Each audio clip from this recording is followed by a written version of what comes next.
dyan? Kamusta kayo? Kamusta na ang ating mga activities? Kamusta na ba ang mga subjects sa ibang mga instructors? And I hope na kaya pa. Okay, so magandang araw sa ating lahat. At this point of time, we will be discussing about the subject, Public Fiscal Administration. So matagal-tagal na tayong hindi nakakapagkita. Matagal-tagal na din tayong hindi nakakapag online class, di ba? Hindi rin tayo nakakapag-meet kasi yung iba talagang hirap sa signal at saka hirap sa internet, di ba? So good thing may mga ganito tayong mga system o mga mode of learning na pwede natin gamitin para still they can learn and they can access anytime, di ba? So this is one way na naisip ko para lahat makapanood sa kahit anong oras na gusto nila, 'di ba? So kung may mga ginagawa kayo sa umaga, pwede kayong manood ng mga discussions ng gabi, 'di ba? At your comfort, ganun. Okay, so wala na tayong intro, diretso na tayo sa ating lesson. So, pag-uusapan natin ngayon is about Public Fiscal Administration, Module 1. So, ang Module 1 natin, composed of 4 lessons. So, tatapusin natin lahat yan, yung 4 na lessons. Lesson 1 to 4. So, let's start our discussion and let's proceed to Lesson 1. Okay.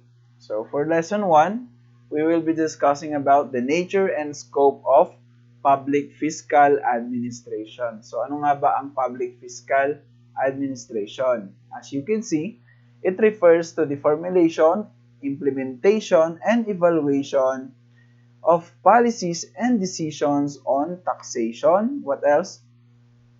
Revenue administration, resource allocation, budgeting, public expenditure, public borrowing, and debt management, including accounting and auditing. So, malawak ang sakop ng Public Fiscal Administration. So, pag narinig mo ang Public Fiscal, pinag-usapan natin dito ang kaperahan ng gobyerno mula sa pag-generate hanggang sa pag-impose at pag-collect, including expenditures. Okay, so parang titignan mo dito, formulation, implementation, evaluation. Diba? May mga policies.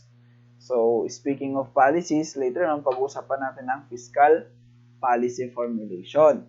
So, natakal din dito is about taxation. So, malalaman natin mamaya ano ba ang taxation at ano yung coverage niya, ano yung mga limitations niya, and para kanino ang mga para saan ang taxation. So, revenue generation or administration, saan ginagamit, saan kumukuha ng pondo ang ating gobyerno, saan nila pinupunta, yung resource allocation, and ano yung mga budget process natin, yung mga planning process natin na ginagawa when it comes to public fiscal administration. Of course, pag-usapan natin dyan ang expenditure. So, saan ba nila ginagastos? Ano ba yung mga programs, projects, o mga activities na commonly doon nila pinupunta. So, public borrowing. So, pag-usapan din natin yan. Debt management and accounting and auditing. So, for fiscal policy formulation, ay scope muna tayo pala. So for the scope of Public Fiscal Administration, sakop niya ang fiscal policy formulation, taxation, and revenue administration, budgeting and expenditure, public borrowings, and debt management, including accounting and auditing. So, kung parang definition lang siya ng Public Fiscal Administration. So, kung pinadefine sa inyo kung anong Public Fiscal Administration, as long as na alam nyo kung ano yung scope niya, kayang-kaya nyo na siyang i-define. Okay? So, unahin natin ang public fiscal formulation. Ano ba ang fiscal policy? Ang fiscal policy is the government's policy. So, mga batas kung saan in the generation of its resources through what? Taxation and or borrowing, as well as what? Level and allocation of expenditures. So ito yung term na ginagamit sa mga batas patungkol sa pananalapi ng gobyerno. So pag narinig mo ito, alam na this. Okay? So mayroon tatlong component ang fiscal policy. Merong revenue generation, expenditure policy, debt management policy. So unahin natin ang revenue generation policy. Ang revenue generation policy is tumutukoy sa mga batas na kumukontrol sa pag-generate or pag-administer ng mga income or profits, or hindi naman sa profit pero revenues ang term ginagamit ng government natin. Ano ba ang revenue? Ang revenue is defined as a cash flow which does not increase the liability of the government. Ayan, the government. So, ang revenues of the government includes what? Domestic and external revenue, including as well as the borrowing. So, revenues lahat yon. So, ang government's policy in raising revenues is rooted on the ability to pay concept. Take note, ability to pay. So, kung ano yung kakayahan mong magbayad, yun yung sisingilin or yun yung pwedeng impose ng government sa atin. So, revenue generation must be equitable and efficient. So, meron tayong dalawang sources of revenue. Meron tax and non-tax revenues. Pag sinabi mong tax revenues, commonly, di ba, sa napapakinggan natin, these are revenues generated from taxes. So, familiar na kayo dito. Lahat ng tax na binabayaran is tax revenue. Aside from tax na binabayaran natin, meron din tayong tinatawag na non-tax revenue. Ang non-tax revenue is a recurring revenues other than taxes. So, kung sa tax revenues, these are compulsory. For example, income taxes, sales tax, and business tax. What else? Import duties. Pag import duties, meaning these are taxes from imports and exports of goods and services. So, meron sa non-tax naman, these are fees and charges. So, pinag-usapan dyan ang fees and charges. Ano pa? Treasury income. Ano pa? Privatization proceeds. What else? Meron din tayong foreign grants. So, yun yung mga non-tax revenues na kinokolek or nagiging pondo ng ating gobyerno. So, ano yung mga policy that governs revenue generation? So, meron tayong mga examples. For example is, sa local government, meron tayong Republic Act 7160 or the Local Government Code of 1991. Meron din tayong Republic Act 10963 or the National Internal Revenue Code or NIRC, which is amended by Republic Act 10963. Yung 10963 yung tinutukoy natin is the train law. Okay, ito yung legal basis ng ating train law. So, ang train law is all about tax reform. Ang acronym niya is Tax Reform for Acceleration and Inclusion. So, yun yung bago na inamend niya yung NIRC. Alright? So, next. Expenditure policy. So, when it comes to expenditure policy, we are talking about expenditures, of course. Ano ba ang expenditures? It is a tool, sabi niya dito, a tool for effectively implementing public policy. So, these are funds that are disbursed for the efficient delivery of services to the public and to help in economic growth by supporting priority sectors. So, ang ginagamit dyan ay mga funds ng government for the expenditures for the efficient delivery of services. So, the government ensures that the level of expenditures is consistent with the approved surplus or deficit program for the year. So, meron dalawang klase ng expenditures dito. Classification ng expenditures of the government. Una is the capital outlays or what we call the capital expenditures. CO or CE ang term na ginagamit natin dyan. Pero most commonly ginagamit sa government transactions is the capital outlay. So, ang COE naman is the current operating expenditures naman yun.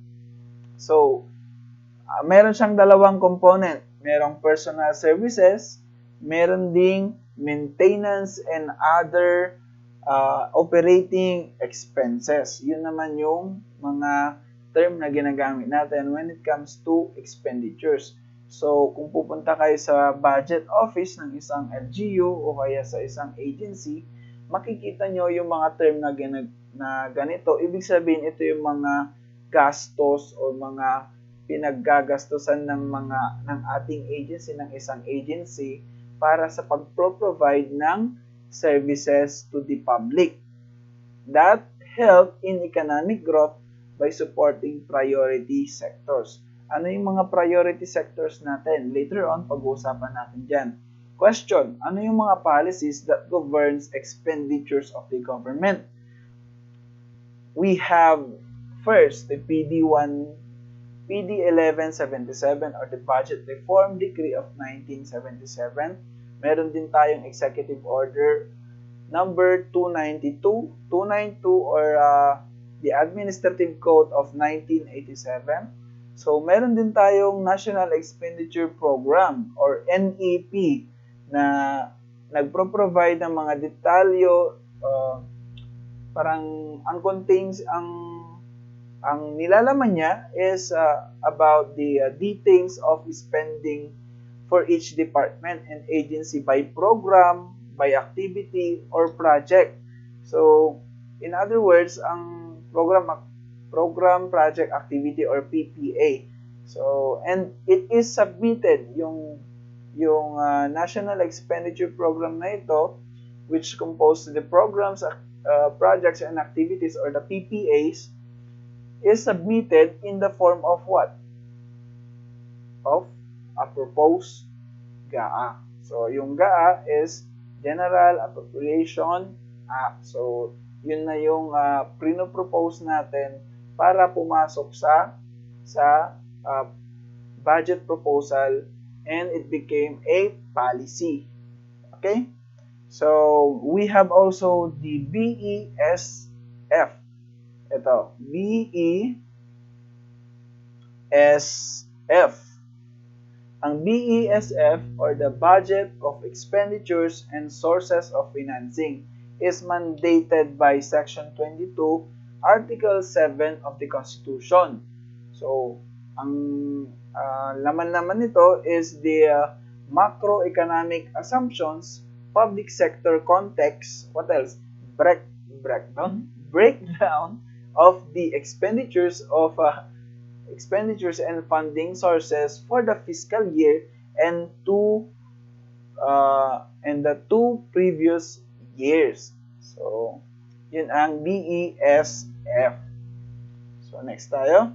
Debt Management Policy. So, it is a policy of the government to attain a manageable debt level. So, mga batas na kumukontrol at nag-organize or nag-administer sa mga utang ng ating gobyerno.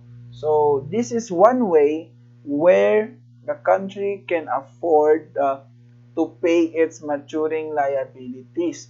So, para mabayaran daw yung mga maturing liabilities, mga utang din, kailangan pa rin umutang.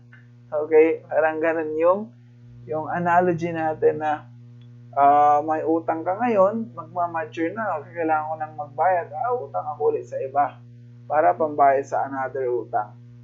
Diba? Nakaka-relate ba kayo? So, normally, borrowings are incurred to finance. Siyempre, hindi naman umutang ating gobyerno para sa pondo lang nila, di ba? Umuutang sila para i-finance ang development projects. May mga projects yan, may mga programs, kaya umuutang ang ating government. So, it is used as budget support for various government programs and projects. So, kung wala kang tinatanggap na serbisyo ngayon, ibig sabihin, maliit lang yung budget para dyan. So, kung for example, hindi ka na nag-aaral, di ba? So, bakit kaya merong mababa ang education ng mga Pilipino? Maybe because kulang ang mga programs and projects. Bakit kaya kulang ang mga programs and projects para sa mga Pilipino? Maybe because kulang sa pondo. At dahil kulang sa pondo, ang gagawin ng government is uutang. Borrowings, public borrowings. Pag-usapan natin yan later on. Okay? Question, how do the government manage its debt? So, paano ngayon minamanage ng government ang kanilang mga utang? So, of course, in the form of policies. So, may mga policies, fiscal policies na ginagawa ang Department of Finance in order to manage the debt of the government. Another is, for example, is the train law, di ba? Ang train law, ginawa yan para hindi lang para lessen yung burden sa mga taxpayers, but also to increase yung capability ng government to have revenues that can use to finance development projects and also to pay its maturing liabilities. So, yung mga bagay na ganun is kailangan nating tandaan, okay? So, another thing is through an interagency effort of fiscal institutions. So, like what? The DBCC. So, papasok dyan ang fiscal institutions.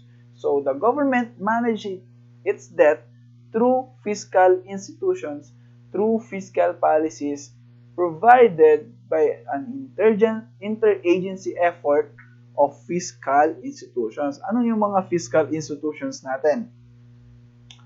Una, the DBCC. Pangalawa, implementing agencies. Pangatlo is the Congress. And pangapat is the COA. Ang DBCC is composed of NEDA, Office of the President, Bangko Sentral ng Pilipinas, Department of Finance, and Department of Budget and Management. Ang NEDA, hindi ibig sabihin NEDA na lang na as a whole, parang ganun. So, ang DBCC is composed of NEDA Director General. So, pag sa Office of the President naman, yung representative ng galing sa Office of the President. Sa BSP naman, yung governor ng Bangko Sentral.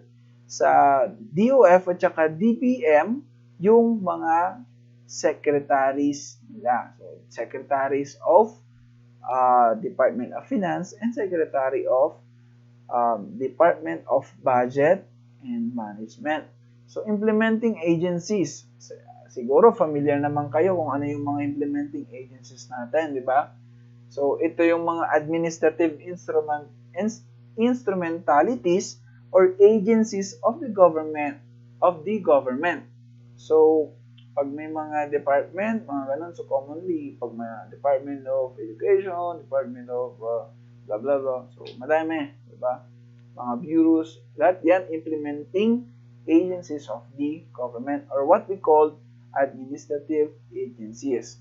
Later on, kapag nagkaroon na kayo ng subject ng administrative law, pag-usapan nyo yung mga administrative agencies. Okay? So, Congress. So, alam nyo yan. This is the legislative body of the government. Okay? Ang COA naman. Alam nyo ba ang ibig sabihin ng COA? I suppose you know. Of course, it is the Commission on Audit.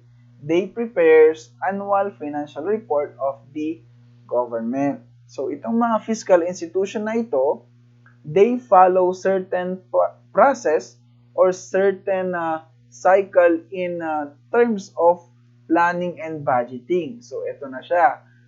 May mga procedure silang sinusunod when it comes to planning and budgeting. So, importante itong dalawang na ito mag-synchronize na pareho. Kasi nga, dapat inline sa bawat isa yung plan at saka yung budget.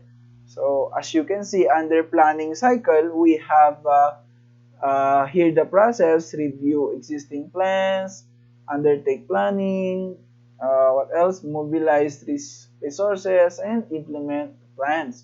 So sa budget cycle, meron tayong preparation, budget legislation or authorization, budget execution, and budget accountability. So ngayon, pag-uusapan natin later on yung budget process na yan. Okay? So, ano ba yung mga linkages na meron ang planning and budgeting? Una, fiscal planning. Pag sinabi mo kasi yung linkages, it means the connection between the two concept, planning and budgeting. So, ano ba yung connection nila? Una, fiscal planning. So, sa fiscal planning, meron tayong tinatawag na MEF or Medium Term Expenditure Framework.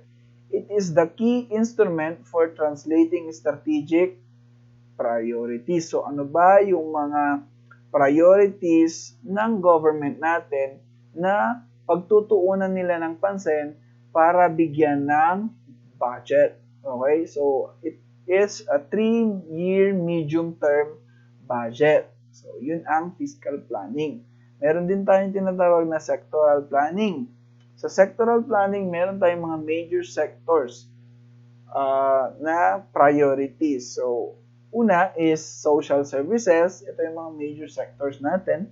Social services, economic services, what else?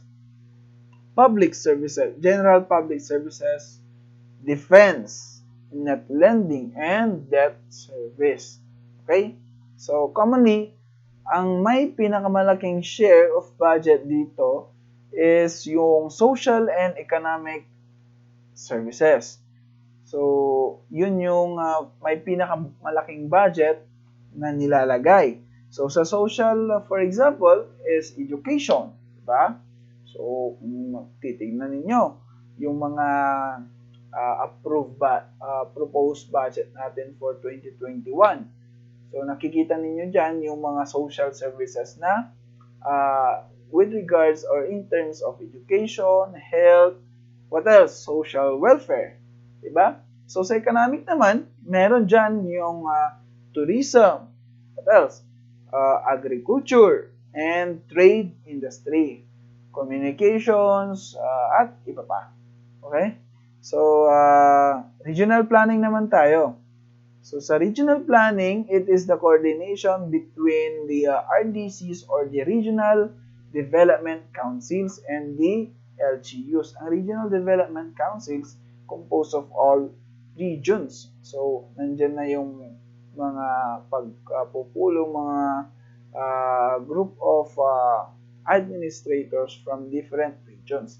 So, also, we have itong mga RDCs na ito, LGUs, they prepare yearly accomplishment reports na pinapasa nila sa NEDA. Diba? NEDA is the central planning of the government. So, yung mga reports nila, doon nila binibase sa pagpaplano kung ano yung mga priority projects and programs of the government that can be included in the GAA. Okay? So, program, project, planning. Ano naman ito? Proposals are submitted to NEDA. So, sa budget cycle, unang ginagawa, diba, is ang budget preparation, right? Pero before the budget proceeds, lahat ng budget proposals ng bawat agencies are presented to NEDA. Now, the NEDA will review these proposals before it goes to another review from the TBCC, members of the TBCC. So, meron din tayong tinatawag na short-term planning and long-term planning. Sa short-term planning, these are plans that usually covers a year. Okay? Makikita ito sa mga plano ng presidente na nakasaad sa kanyang budget message and also sa kanyang SONA. So, alam niyo naman yung SONA, di ba? So, State of the Nation Address. Long-term planning. These are plans under medium-term development plan of what? NEDA, which is usually covers 25 years. For example, di ba, kung familiar kayo sa Ambition 2040, alongside meron din tayong PDP or the Philippine Development Plan 2017 to 2022. So, that is a 5-year development plan yung PDP. Ang tawag nila dyan is Medium-Term Development Plan. So, ang long-term plan dyan is yung Ambition 2040. So, this is anchored to the long-term plan or the long-term vision of the government, which is called the Ambition 2040. So, fiscal position of the government.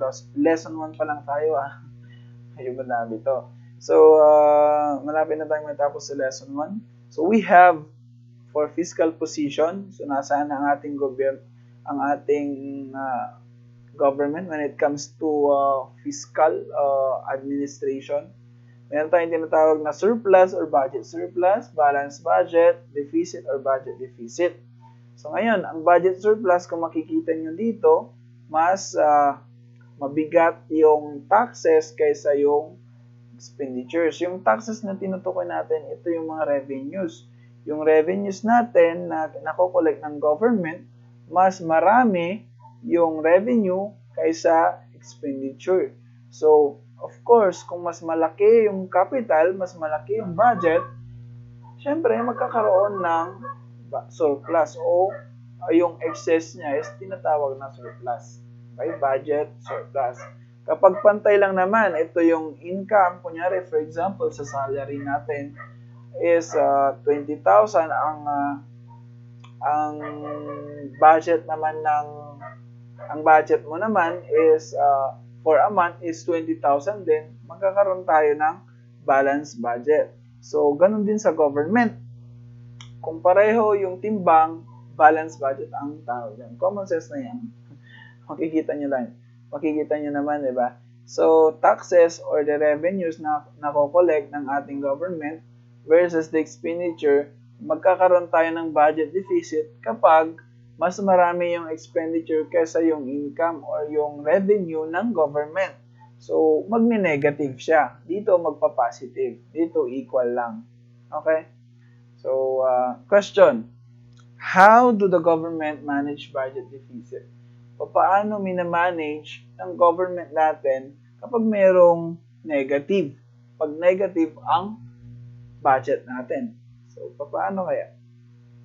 So, tingin nyo. Okay, yung katabi mo.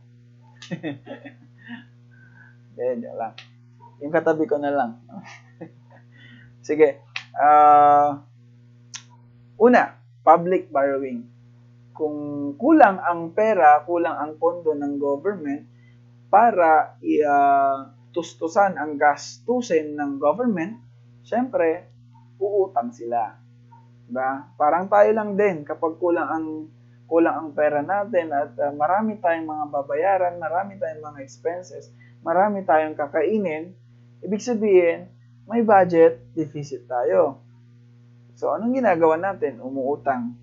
Yung mga magulang natin, di ba? Kapag kulang yung mga expenses, ay yung budget nila, ang ginagawa nila umuutang. Ganun din ang government. So, they pursue public borrowing. Pangalawa, increase source of financing. Ano mga ginagawa nila? Increase sources of financing. Paano? So, syempre, tataas ang taxes. Either tataas ang taxes, tataas ang mga bilihin, tataas ang fees, ang mga charges, yung mga penalties, di ba?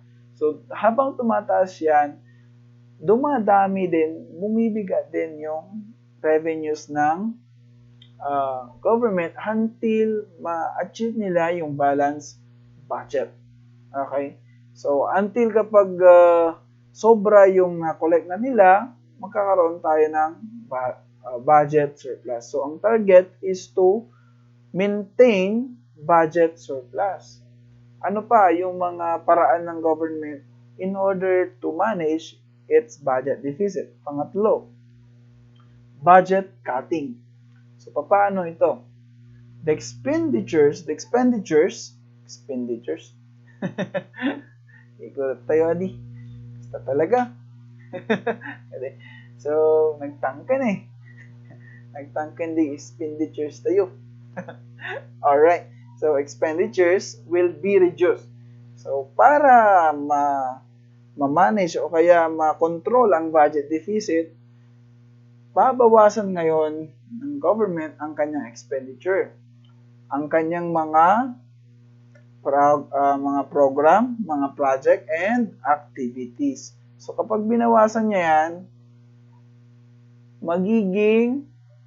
pwedeng maging balanced budget o kaya pag sumobra, maging budget surplus. So, in that case, maiiwasan ang budget deficit. Ang problema, kapag ito nabawasan, anong nangyayari? Nabawasan ng serbisyo, nabawasan ng proyekto, nabawasan ng kalsada, nabawasan ng mga programa para sa mahihirap, nabawasan ng mga feeding program, mga incentive program, free education. Ay paano kapag nagbabayad pa rin kayo ngayon ng mga tuition fees ninyo? Because of budget deficit. Because binawasan ng government ang expenditures nila. So, paano pag ganun? Diba? Anong nangyayari kapag mayroong budget cutting? Anong nangyayari kapag binabawasan ng government ang kanyang mga projects and programs or mga expenditures? Number 1, low economic growth. So, dalawang result kung nagkaroon ng budget cutting. Una, positive side.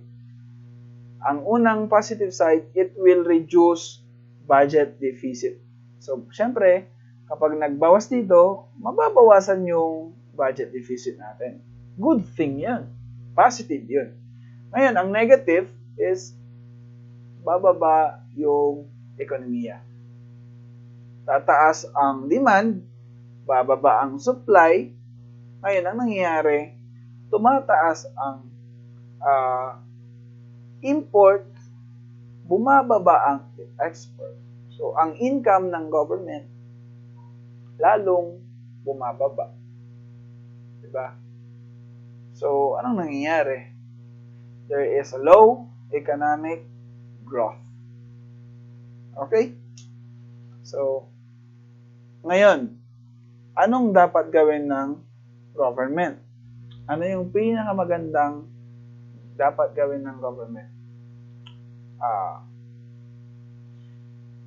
Of course, government spending. So, taasan ang government spending. Kapag tumaas ang government spending, katulad nito, ano ba? Tumaas ang government,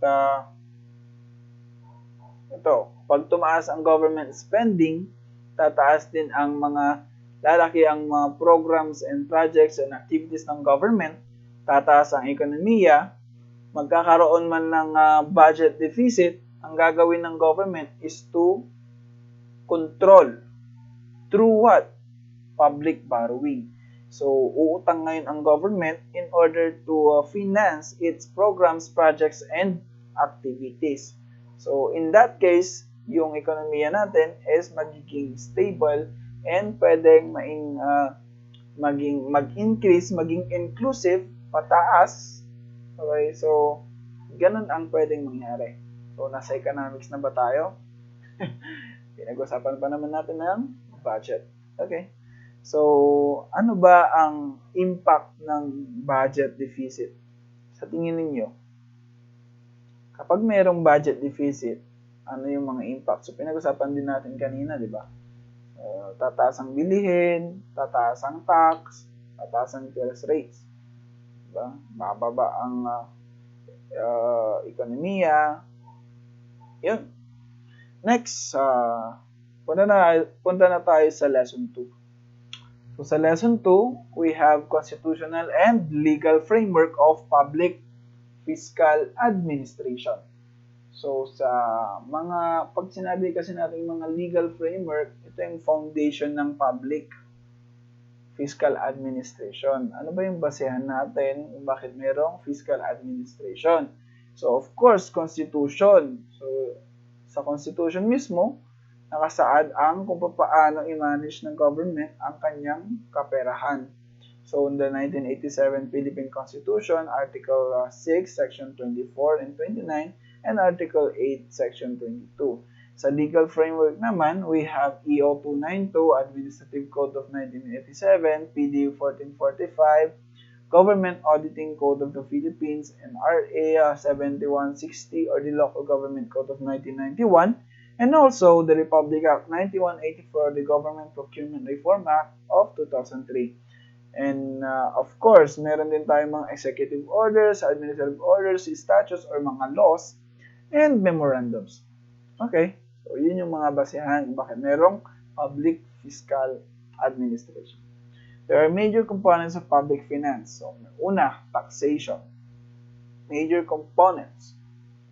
So, ang taxation, imposition of compulsory levies on individual entities. Take note, compulsory, mandatory, o kaya hindi ka pwedeng umayaw. So, kaya required magbayad. Ganon. So, compulsory. So, inherent power of sovereign government through legislature. What else? It is most important revenue generation measure of the government. So, most important source of revenue ang taxation natin. So, ano ba yung mga sources of taxation? Saan nanggagaling? Of course, meron tayong Constitution, special laws or statutes, Republic Act, Presidential Decrees, kung may mga ini-issue si President, mga executive orders, diba? Rules and regulations, rulings, opinions, judicial rulings. Meron ding na syempre, hindi lang basta-basta taxation yan. May mga limitations yan. So, una, due process of law, of course. Dapat may sinusunod na proseso ng batas kung paano i-impose ang mga taxes. Okay, so rules of uniformity and equity in taxation. Uniformity is about standardization. Meron tayong mga standard operating procedures na kailangan sundin. So, no imprisonment of non-payment of poll tax. So, pwede ka bang makulong kapag hindi ka nakapagbayad ng poll tax mo? Question, ano ba yung poll tax? In other terms, tinutukoy natin dito yung sedula. Pag ba hindi ka nakapagbayad ng community tax mo or yung sedula mo, makukulong ka. So, sabi ng Section 20, Article 3 of the Constitution is no imprisonment. Walang makukulong. Okay? Non-impairment of obligation and contracts. Ano man ibig sabihin nito? Non-impairment of obligation. So, pag sinabi mong non-impairment, in other words, non-deterioration. Meaning, hindi pwedeng pahinain ang terms and conditions ng isang kontrata.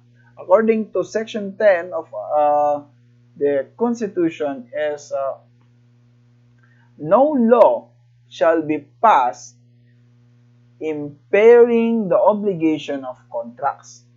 Sinabi mong impairing, pahinain ang kondisyon ng nilalaman ng isang contract. So, merong impairment kapag ang isang kontrata ay napalitan ng kanyang terms and conditions between the two parties. So, sabi ng batas, non-impairment of obligation of contract. So, yun. Napagod ako dun.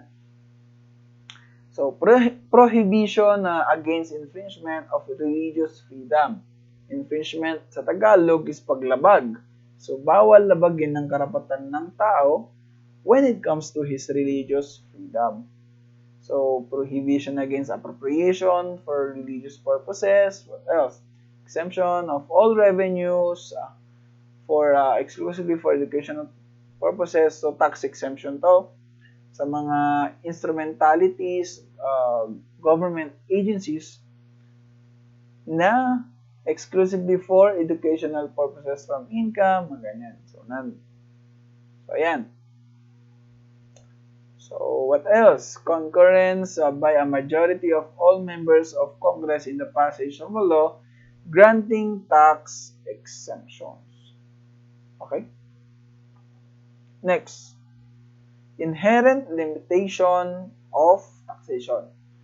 So, inherent limitations, ito yung mga conditions sa pag-impose ng taxes sa mga mamamayan. So, may mga limitations din.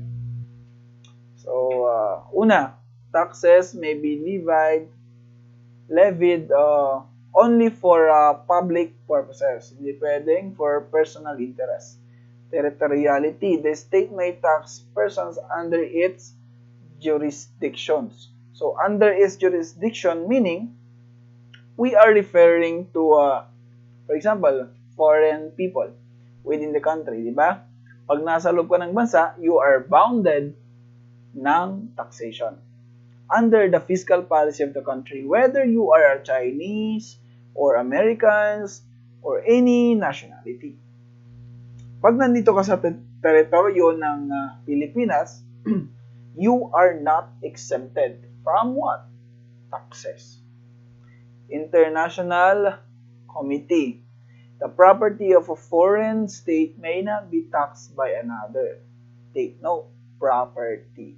Committee is the respect accorded by nations to each other because they are sovereign equals. Meaning, in the principle of international committee, the property or income of a foreign state or government may not be subject of taxation by another state. In other words, one state cannot exercise its sovereign power over another unless there is a courteous and friendly agreement and interaction between nations.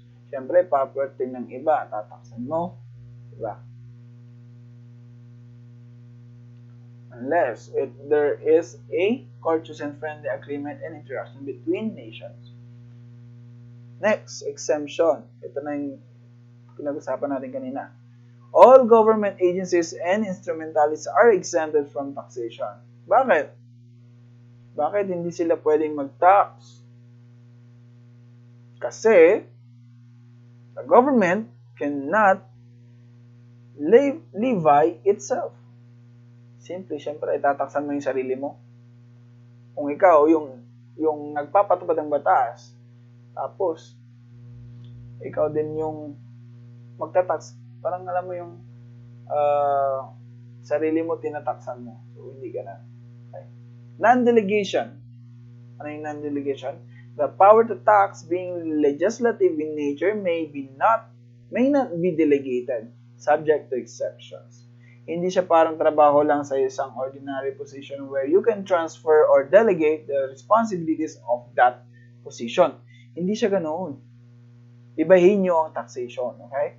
Well, of course, it is subject for exemptions, meaning it is under discretion of the legislative branch. So, ikaw naman ang so parang sasabihin ng legislative department, pagod na ako, ikaw naman mag-impose ng tax.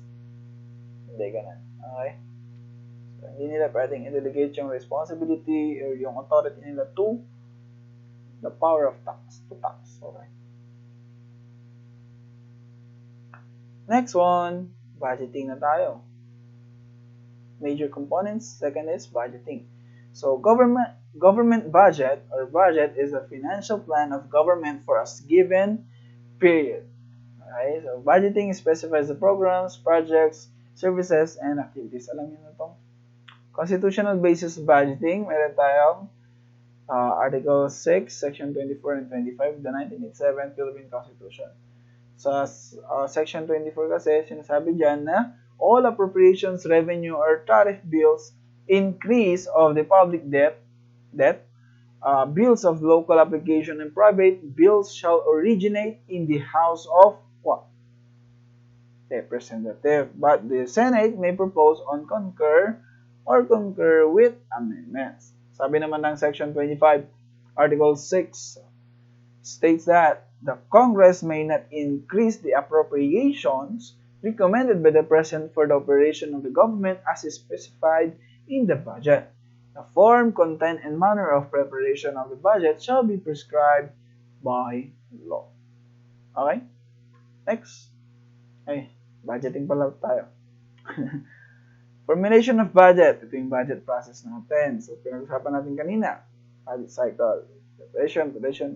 So, pero magkaiba ang process when it comes to local government. Pag-usapan natin yun mamaya. Restrictions on budgeting. So, sabi dito, the President have executive rights to propose the budget. Of course, President nga, di ba? Siyempre, meron siyang karapatan. Congress can only reduce or allocate appropriations in the proposed budget. So, what else? The President can use a line item veto. Ano yung line item veto? Diba? Naririnig nyo, veto power of the President. So, pag sa veto power, pwede niyang i-reject kung ano man ang propose na batas ng Congress, diba? So, pag sinabi mong line item veto, pag line item veto, commonly ang tawag dyan is partial veto. Bakit partial veto? Because it is a special form of veto power. So, special form that authorize a chief executive to reject particular provisions of a bill. So, take note, reject a particular. Merong specific na pwede niyang i-reject a particular provisions of a bill enacted by legislature or the legislative branch or department without vetoing the entire bill. So, for example, merong 2 million na budget ang government, ang LGU ninyo. Ngayon, 2 million ang budget, proposed budget ng Congress. Ang gusto niyang yung iba gusto niyang ina-approve niya pero yung iba hindi. Ang gagawin niya, magla-line item veto siya. Gagamitin niya to. Partial veto ang tawag.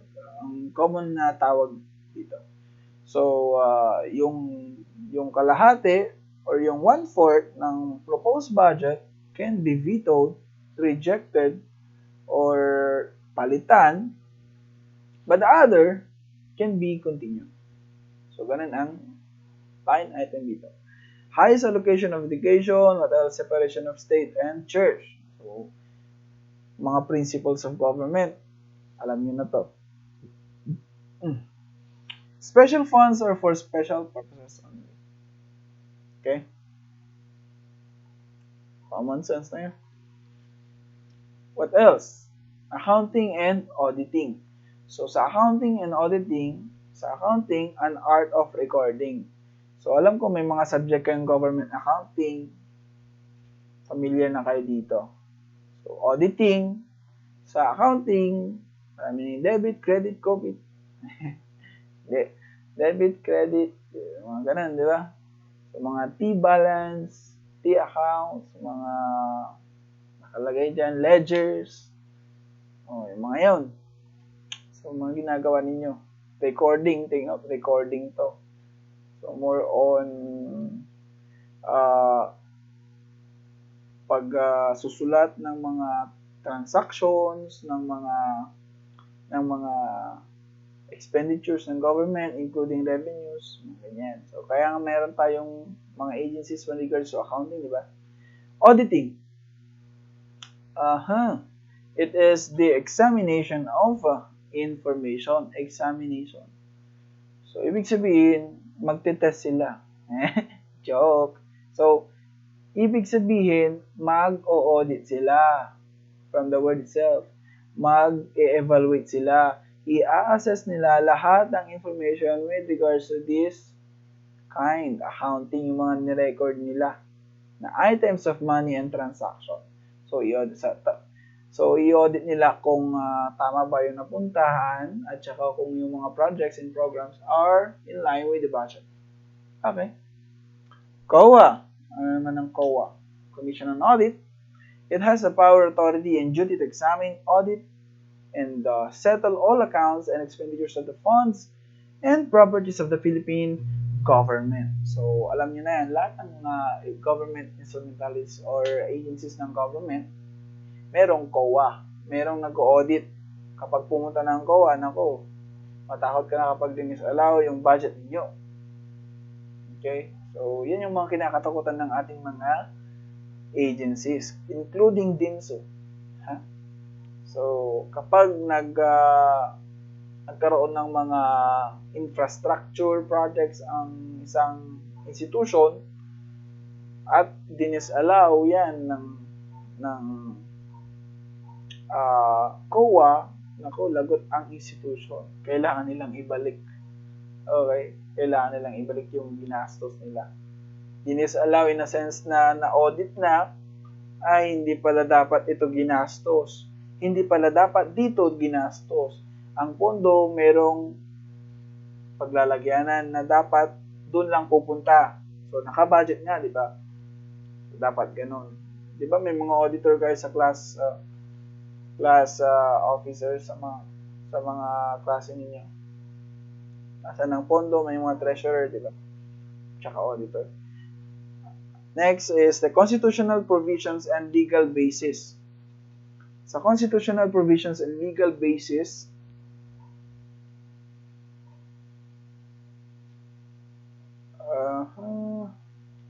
meron tayong Article 9, Section 2 of the 1987 Constitution, and the Audit Code of the Philippines and the Presidential Decree 1445.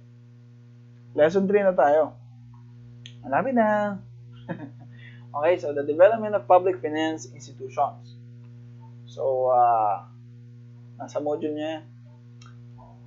Pag-usapan natin ang early public finance. Sa early public finance, under primitive societies, public finance is not yet recognized and used as part of the development under primitive societies. Bakit? Because ang source of development pa lang noon is more on hunting and fishing, where barter is the way for trading. Now, nag-start na lang siya nung meron nang nag-create ng mga state. A state which is a product of battle over territories hanggang sa tinawag silang slave states or slave societies. Kasi nga yung mga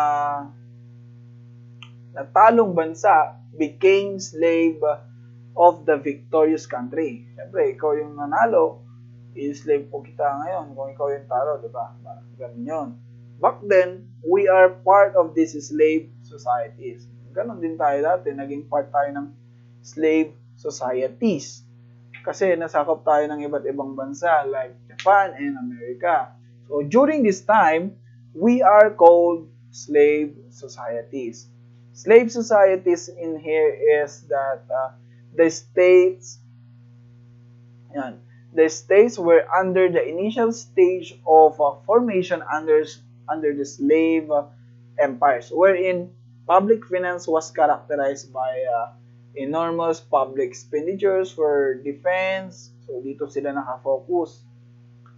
Expenditures sa depensa, aggregation o violence, preservation of internal peace, order and security and administration of justice, and maintenance of a state religion. So, ito yung mga pinupundohan nila. Protection sa kanilang bansa. So, dahil talamak ang mga digmaan, pandaigdigan, kailangan nilang protektahan ng kanilang bansa through the use of public finance. They finance defense, security, justice, and etc. So, dito, ang mode of collection nila ng revenues are tributes, so, warches, direct taxes, ayan. Ang common activities naman nila is public works, ano pa, yung mga maintenance ng king and household. So, yung mga pagmamay-ari nila, yung mga bahay nila. Diba? So, feudalism. Sa feudalism, it is a system of economic relationship based on tenure among king, lord, and the vassals. So, king, lord, and the vassals. Pag mga lords, tinutukan natin dito yung mga feudal lords. They are active fiscal manager. Bakit? Ang economic system kasi nila, pinamumunuan ng isang king, ng lords and the vassals. Ang vassal is a person under the protection of a feudal lord, in which he or she has granted the use of land. So, in exchange for his loyalty. So, ang vassal, they provide military service to the lord in return for his authority to use the lands. So, military service. Bintukoy natin din yung mga sundalo nila. Okay? Ano pa ba? Yung mga iba't ibang army nila, di ba? So, yun yung mga in exchange for their loyalty, ang binabayad sa kanila is mga lupa. Ang authority to use lands. So, yun yung mga parang benefits nila. Okay? So, next. Anak kong boses,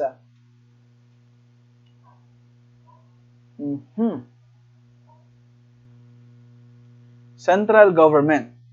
So, sa central government, we have modernization of public finance, rationalization of national finances, poll tax was introduced, expansion of public borrowings, what else? Introduction to debt management practices. So, sa central government, all decisions from any fiscal management practices came from what? The central administration. So, unlike sa atin ngayon, di ba, may mga local government na tayo, we have the local autonomy na tinatawag. So, they can propose budget also for the locality. Okay, so approved by the local chief executive. So, what else? Capitalism. Under capitalism naman, the economy is controlled by private companies or corporations. So, ayan. The economy is controlled by private companies or corporations. Pagdating sa trading, sa production, consumption, profits, sila ang nagdidikta ng market. Sila magsasabi kung kailan tataas at kung kailan bababa ang presyo ng produkto. Take note, private ownership. Diba? So, yung mga businessmen, mga matataas na tao, mga may pera. Because the owners are wealthy, they have a large amount of capital invested in businesses. Remember that in a capitalist nation, it is dominated or ruled by a free market system of economy. Pag sinabi mong free market system, ibig sabihin, prices and productions are dictated by corporations and private companies in competition with one another. So, dahil marami silang mga wealthy people, mga private companies, pataasan sila o kaya pababaan ng presyo ng mga bilihin. So, they control the market. Ang resulta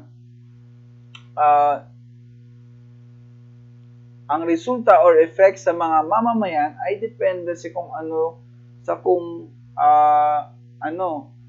gaano kalaki yung competition, di ba? Naka-focus kasi sila sa mga properties, economic growth, freedom of choice, and limited government intervention. Yun ang free market system. So, Ang resulta, 'di ba, sabi ko is nakadepende sa kung ano or kung sino sila. Ikaw ba ay uh, isang mamamayan na ordinary worker lang or ikaw ba ay isang uh, mamamayan na considered to be boss o kaya nasa upper level of class ka na mga yung status mo, 'di ba? Mataas ba yung level ng economic status mo? So ganon, depende yung epekto niya sa mga employees. Kung ikaw ba ay boss o ikaw ba ay isang ordinaryong worker lang. Siyempre, kung ikaw yung boss, you would prefer this type of economic system. Pero syempre, most probably, if you are a worker, you would not prefer capitalism. Bakit?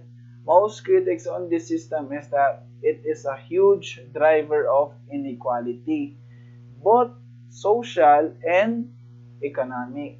Okay, so take note, sa capitalism kasi, nandyan ang mga contributions, nandyan ang inequality of classes, social class, mga struggles, may mahirap, may mayaman. So ganon, nakabase ang economic growth sa mga private companies or mga private owners, yung mga matataas na tao, sila yung nagdidikta ng production. So, pwede nilang i-hold ang supply, pero ang taas-taas ng demand. So, ganun siya. Take note sa capitalism, sabi ko kanina, ang contributions, nandiyan ang mga contributions nila Adam Smith, David Ricardo, sino pa, Adolf Wagner, and John Stewart. So, lahat yan nasa module nyo, okay? So, basahin nyo na lang yung mga contributions nila. Next tayo. Keynesian public finance. Dahil sa pagbagsak na ang ekonomiya noon because of capitalist system, due to cyclical fluctuations o yung pagbaba ng market, yung economic, yung stock market, ravages, or yung consequences ng inflation dahil din sa stagnation or pagiging unproductive and recession or pagbaba ng market economy, nagkaroon ng idea si John Maynard Keynes na i-save yung capitalism from collapse in a way na inintroduce niya ng different concept like fiscal policy and government management of economy. So, in-include na niya ang government when it comes to capitalism. So, kung saan sabi niya, there is a need that the government should take part in the management of production, consumption, and distribution of goods and services. So, that's why fiscal policy should be integrated in the economic system. So sabi ni John, kailangan magbigay o kailangan sumingit diyan ang government. Kailangan ng mga policies in order to control or limit the private ownership when it comes to production.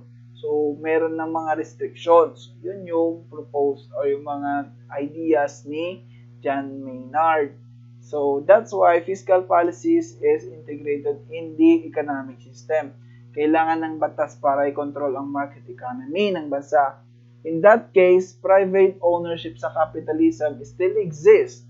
However, there will be some limitations and restrictions from government when it comes to price, consumptions, and distribution of goods and services. So, ganun ang Keynesian public finance. Socialist system naman tayo. Sa socialism, ang means of production, distribution, and exchange are owned or regulated by the community as a whole. So, in other words, sa socialism, it is public ownership. Unlike yung sa capitalism kanina, kabaliktaran naman niya. In socialism kasi, the people itself or the society itself have the control over production, distribution, and exchange of goods and services. So, for example, ang presyo ng mga bigas. Siyempre, ang mga may-ari niyan, yung mga farmers, di ba? Sila yung magsasabi kung magkano ang presyo ng bigas. So, magkano ba dapat ang bentahan? Magkano ba dapat ang bilihan? Di ba? So, ganun yun. Ganun ang socialism. So, kung sino yung may-ari, siya yung bahalang mag-decide. So, the community as a whole. So, yun. Marxism naman is a theory established by Karl Marx. Ang paniniwala naman ni Karl Marx is that social conflict between capitalist and the working class would lead into a revolution. At kapag nangyari yon, working class will overthrow the capitalist class, yung mga private business owners, and will have the control over the economy. So in other words, si Karl Marx is against capitalism and in favor of communism and favor of socialism. So dalawa. So more on communism naman si Karl Marx. So communism and socialism are both against capitalism. They are both public ownership rather than private ownership. Ang pinagkaiba lang nila is that ownership of economic resources is in terms of ownership in economic resources. So sa communism, all economic resources are publicly owned and controlled by the government. So kontrolado ng gobyerno. Walang pag-aari ang mga individuals in the society. While in socialism, individuals own personal property. So, katulad ng sinabi ko kanina, di ba, sa farmer. Pero ang production capacity is managed by democratically elected government. So, still, meron pa rin regulation by the government. Democratically elected government. So, yon ang pinagkaiba ng socialism sa communism. So, si Karl Marx, more on communism naman siya. Theory and practice of socialism and communism. So, isama nyo na lang dyan, ha? Lesson 4 na. Ayan. So, tapos na tayo sa lesson 3. For lesson 4, public fiscal administration in local government. Or in other terms, local fiscal administration. So, ang local government is a political subdivision of a nation or state which is constituted by law and has substantial control over local affairs. Constituted by law meaning it is created according to a certain law. Question: anong batas ang foundation ng local government in order to exist? So, anong batas? It is the Local Government Code of 1991 or the Republic Act 7160. Take note, ang mga local government is enjoying local autonomy. Pag sinabi mong autonomy, it is what? It is self-governing, meaning independent. So, statistics. So, meron tayo dito. According to DILG 2015, meron tayong 81 provinces, 145 cities, 1,489 municipalities, and 42,036 barangays. Lahat yan is LGUs. Okay. Next, local income and revenues. We are referring here the internal revenue tax and local taxation. So, sa internal revenue tax, meron tayong, ito yung primary source of revenue of LGUs from the national government. Yung internal revenue tax we are referring, here is the IRA. So, yung IRA, yung tinutukoy natin dito. It is the internal revenue allotment given by the national government as shares. So, shares siya ng LGUs sa total revenues na collection ng national government. Take note that there are two basic types of taxation in the Philippines. So, ito, sabi kanina, primary source. So, pinakamalaking budget ang napupunta sa mga LGUs is galing sa IRA. More, unlike, parang pangalawa lang ang taxation sa kanila. Okay? So, local taxation, mga revenues ng ating mga barangay, mga munisipyo, di ba? So, we have here tax on transfer of real property of ownership, business tax, franchise, professional, amusement, community tax. So, take note na mayroong dalawang klase ng taxation sa Pilipinas. Merong national tax and merong local tax. Sa national taxes, mga binabayaran yan sa BIR. So, like income tax, mga percentage tax, mga value-added tax, what else? Excise tax, estate tax, donor tax, and doc stamps kung pumupunta kayo sa BIR. Mga documentary stamp tax. Capital gains and other taxes imposed under the National Internal Revenue Code. Diba? So, pangalawang type is the local taxes. Ito naman yung mga binabayaran natin sa ating mga lokal na gobyerno or the LGUs like, for example, mga taxes on transfer of real property, kung magpapatransfer ka ng titulo mo, mga bahay mo o kaya yung lupa mo, di ba? So, yung ownership niya, may mga taxes yan. Businesses, franchise, professional. Katulad sabi natin. Sa barangay naman, sa barangay, meron din mga taxes na binabayaran. Like taxes on stores, mga retailers, with fixed business establishment. Meron ding mga service fees or charges. Commonly, mga popular dyan na binabayaran natin, mga barangay clearance, diba?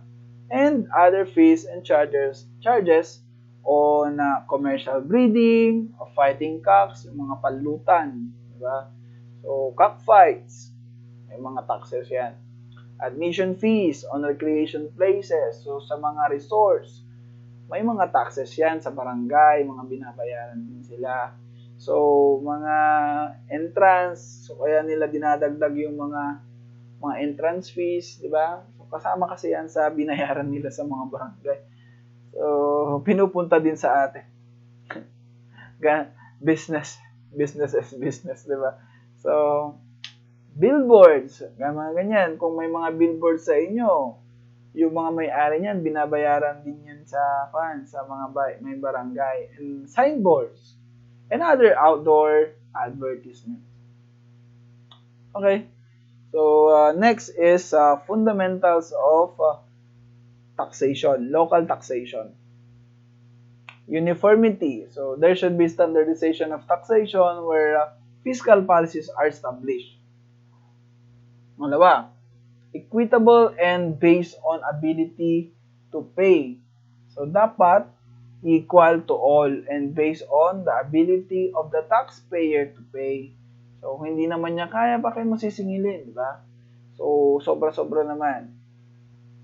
So, it's a no for private purposes. So, dapat for public purposes only ang taxation. Pang-apat, should not be unjust, excessive, oppressive, and confiscatory. Unjust is being unfair. So, hindi dapat unfair, hindi dapat sobra or excessive. Sobra-sobra yung tax na binabayaran natin. So, another is, hindi dapat siya oppressive o kaya overbearing or confiscatory. So, not contrary to law, dapat hindi salungat sa mga existing na batas. So, may batas na pagbayad ng penalty, tapos penalty sa jaywalking, for example, di ba? Tapos may babayaran ka na naman na na katulad din ng jaywalking, may binayaran ka na, doble-doble na. Hindi na pwede yun. So, should not contrary to law ang taxation.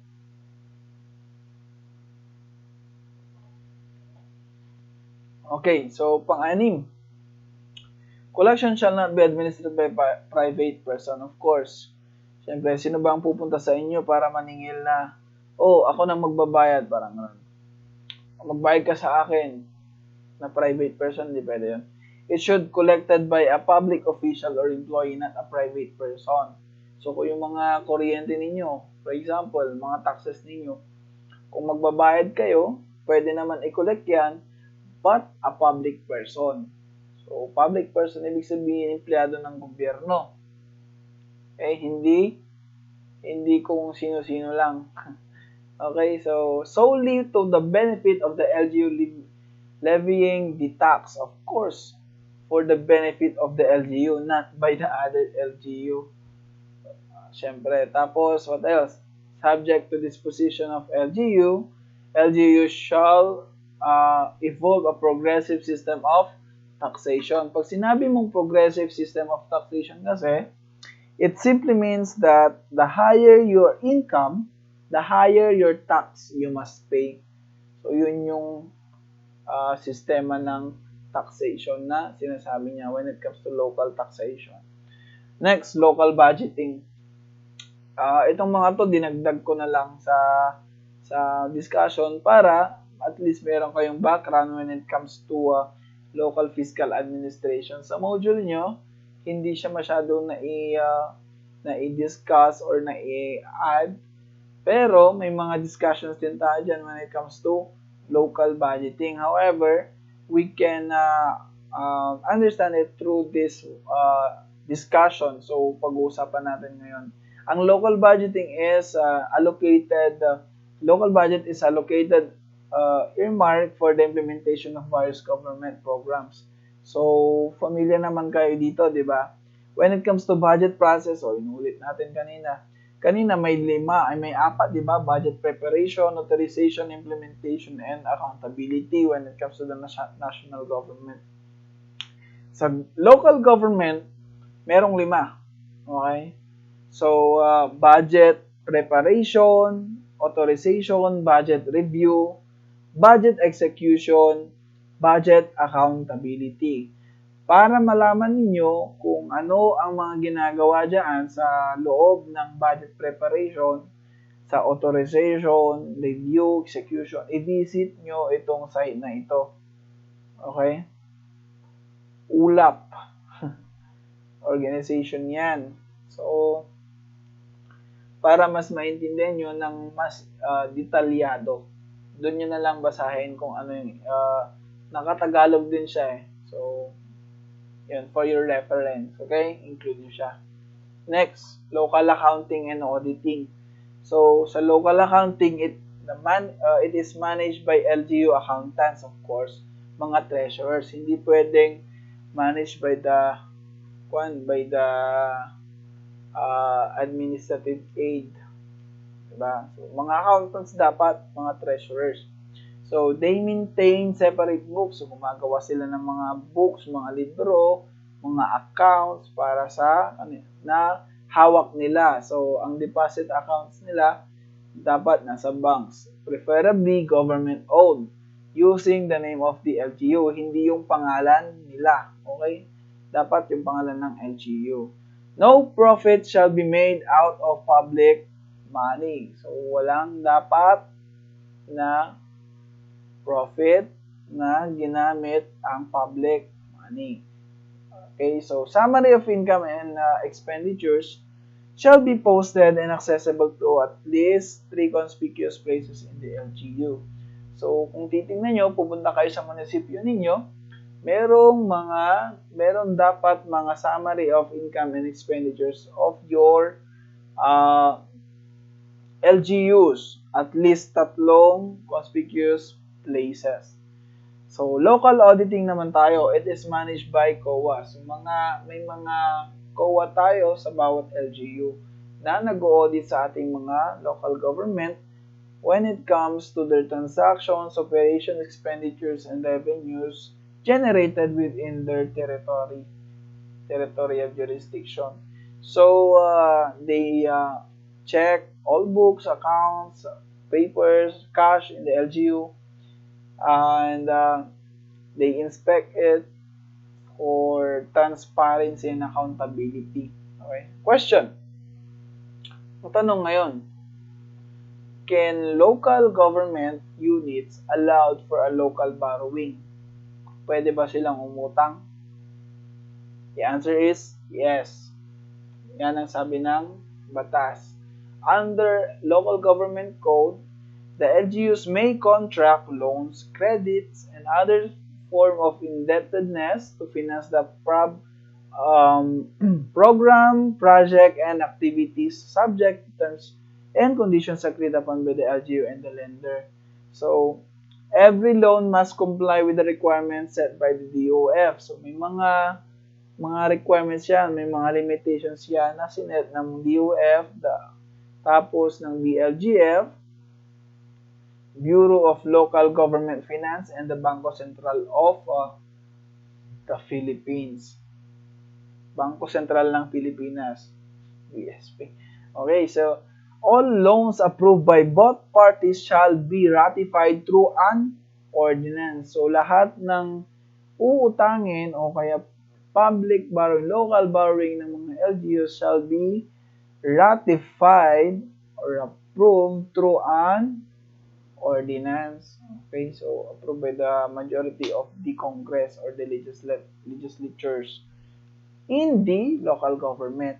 Okay, take note, LGU can only contract loans with a maximum of 20% from its regular annual income or revenue. So nakabase sa annual income nila, yung pwede nilang utangin sa mga bangko. So for example, merong 2 million or 2 million na lang. 2 million ang annual income ng LGU ninyo. Ang pwede lang utangin ng LGU to finance some projects and programs is 400,000 since 20% of 2 million is 400,000. So, saan sila uutang? Mga financing institutions or lending institutions like banks. Okay? Mga credit financing, mga yan, pwede yan. So, pwede silang mag-undergo ng contract and be ratified through an ordinance. Next, best practices ng mga LGUs. Of course, good governance and cash management.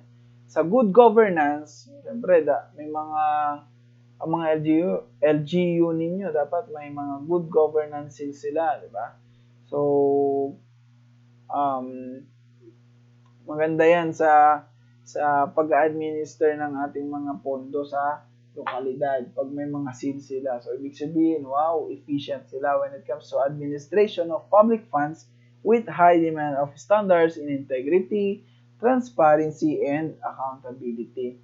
Sa cash management naman, yung mga magagaling sa pagdating sa pag-administer ng mga pondo, they use forecasting cash requirements. So they will they will predict ano ba yung mga pangangailangan natin. So nandiyan yan kasama yan sa planning, okay? Sa mga planning na pinag-usapan natin. So determining sources of cash and cost involved. So sa cash management, syempre kailangan mong i-determine kung saan kukunin ang pondo, di ba? Kung magkano. So, ganon. So, acceleration of receivables, instituting control measures over cash receipts, may mga control measures, may mga limitations, entering into temporary investment or short term. So, isa sa mga strategies in cash management is to enter in a temporary investment like short-term investment in banks, mga time deposits, mga short-term funds, Mayroon sila, ganon. So, yan yung mga fund management practices na pwedeng i-adapt ng ating mga LGUs. Best practices in revenue generation of LGUs. So, ano ba yung mga best practices na naitala na? BPLO, the Business Permit and Licensing Office. So, it is regulating the licenses and permits on businesses. So, meron tayong office when it comes to businesses, pag-proseso ng mga permits. So, for example, Sweet M-Boss of Muntinlupa City. So, ito yung LGU sample natin na gumagamit din ng other alternative na pamamaraan para mas mapabilis yung mga business permit and licensing procedures. So, like this, meron silang sistema. SWIT, MBOSS. Single Window Transaction, Modified Business One-Stop Shop Program. So, from 12 steps down to 3 steps up to 1 single step of transactions has developed. So, halos nandito na yung mga kailangan lang puntahan, nandito na sa isang opisina. So, one-stop shop. Parang sa dito sa San Fernando, di ba? Yung mga SSS, Pag-ibig, mga land registration, Department of Agriculture, DNR, di ba? Nandiyan na. Halos magkakatabi sila, COA, yun. So, parang ganun din ang isa sa mga best practices sa city natin. Sa city dito sa San Fernando. So, ngayon, ang question, dandalin mo na, wala mo na yung question. Take note din na ang Muntinlupa City has been awarded as 2017 Most Business-Friendly LGU. So, ganon kaganda ang proseso doon sa Muntinlupa City. Question. Ito na. Bago tayo magtapos doon sa ating lesson, ito muna yung kailangan ninyong sagutan. At i-comment sa ating comment section. What is the best practices you have observed in your city or municipality when it comes to revenue generation, taxation, or any good governance practices you have observed in your municipality? So, for your participation, hindi lang yung activity natin is, syempre, sa discussion natin ngayon, you can comment down ano ba yung mga best practices ng munisipyo ninyo. Okay? Babasahin ko yan. So, for your learning activities, sinend ko naman na sa inyo kung ano yung mga gagawin ninyo. So, ayan, halos lahat dyan din-discuss ko na lang din. So, pwede nyo na lang din balik-balikan and then explain on your own. Okay? So, some of it are researchable and you can do research and syempre, kailangan yung ayusin yung format niya. Ayan. So, ang deadline natin is February 26. And dito nyo si-send. Na-send ko na to sa GC natin. Okay? So, yun lang ang ating lessons for today. Thank you so much for listening. I hope na marami kami sa okay, so thank you so much. Good luck.